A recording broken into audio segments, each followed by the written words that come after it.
everyone. I just wanted to to highlight Paul Laurence Dunbar's poem "We Wear the Mask." Um, I think that there are a lot of other poems, a lot of other works that he writes that are very important. However, this one's kind of bite-sized. We get to kind of look at the rhyme scheme, especially. The content, of course, is very important here. Dunbar is was very interested in justice, as you can imagine, from somebody living at the turn of the century America. So I want to read "We Wear the Mask," and I want to highlight a couple things like rhyme scheme, especially. So here we go. So "We Wear the Mask" by Paul Laurence Dunbar. We wear the mask that grins and lies. It hides our cheeks and shades our eyes. This debt we pay to human guile. With torn and bleeding hearts we smile. With mouth with myriad subtleties. Why should the world be overwise in counting all our tears and sighs? Nay, let them only see us while we wear the mask. We smile, but, O great Christ, our cries to thee from tortured souls arise. We sing, but, oh, the clay is vile beneath our feet and long the mile. But let the world dream otherwise. We wear the mask. Okay, so there are many things we could talk about here, right? The mask being something that is a facade, something that is put on to disguise true feelings, right? I think the biggest thing here is the fact that he understands the injustices. He understands that he's being hurt in many different ways due to racism in America during this time, especially. But he doesn't want anybody to see it. He doesn't want to give them the pleasure of seeing his pain, right? And so to highlight that, to sort of highlight the fact that he is wearing a mask, he actually creates a mask within this poem. Okay, so let's take a look at this. So we wear the mask that grins and lies. Okay, so we're going to let that be A, right, in the rhyme scheme. It hides our cheeks and shades our eyes. That's also A, because it rhymes with lies. This debt we pay to human guile. Okay, that's going to be B, because that breaks from the lies and eyes, right? So that begins a new part of the rhyme scheme. With torn and bleeding hearts we smile. Okay, so that's also B. And mouth with myriad subtleties. Well, that sounds a little bit different, right? But it has the same kind of ending as lies and eyes, right? So it could be subtle ties. It depends on how you say it, right? So I'm going to say that's also A, right? So we have A, B, B, A rhyme scheme. Okay. So it's kind of sing-songy too, right? Like you get this kind of song-like feel to it that makes it sound happier than it really is. So we're sort of layering this mask, right, as we kind of go through this. Why should the world be overwise? Okay, so that also rhymes with lies and eyes, right? So this is also going to be A. In counting all our tears and sighs, again, it's an AA rhyme scheme. Nay, let them only see us while. So that rhymes with guile, so then we get B again. But then it shifts, right? Then we get this we wear the mask at the end. So that gives us a C part of the rhyme scheme. So we have so far AA, B, B, A, B, and then C. Okay, so as we go through the poem, right, it breaks that sort of sing-songiness, and we finally see, oh, here's what we're getting at. There's a mask, there's a facade involved. We smile, but oh, great Christ, our cries. We're getting realer here. Okay? Our cries. Okay, so we have an A rhyme scheme again. To thee from tortured souls arise. A again. We sing, but oh, the clay is vile. Again, we're getting deeper into the true feelings, right? But we still have that sing-songiness. So B, beneath our feet and long the mile. B again. But let the world dream otherwise.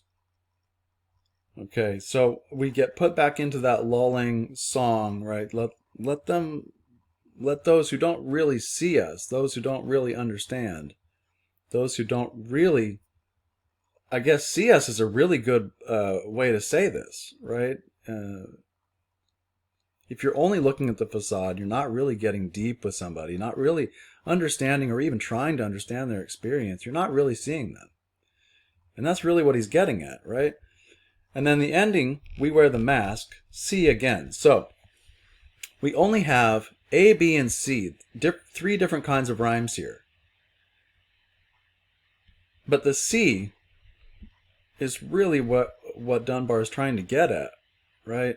The sing-songy nature at the beginning only belies the truth, right? And you only get that truth if you spend some time with the poem. It's a short poem, right? But you really get deeper and deeper as you kind of go along. And I like the fact that it is only three rhymes throughout the whole thing, or three sounds that rhyme. It sort of creates that trinity, also in the stanzas, right? So you have one stanza, two stanzas, three stanzas. So that also creates that sort of trifecta or trinity effect here. There might be something to that. We can think about that as well. But I just wanted to kind of break this down for you. I think this is one of the more, it's sad to say, I don't want to say important poems because all of his poetry is important, but I think this one affords itself to take a look at very deeply because it is so bite-sized, because it is so well put together, so integrous as a poem too, that it really does beg to be looked at in a mini sort of lecture like this. And it also just highlights a lot of the things that Dunbar is trying to do. One of those things being highlighting injustice during his time. One of those things trying to get you, the reader, to understand his position and the position of Black Americans during this time, right? And how they're sort of feeling. It lets you into a little bit into this person's world. So I think if you read his biography, a lot of this stuff kind of comes up in that biography as well. Sort of having this facade that hides a deeper pain. For example, the fact that Dunbar was an alcoholic much of his life highlights the fact that, he put on a front on one end, and then really in his personal life he was tormented and troubled by things that he saw and experienced.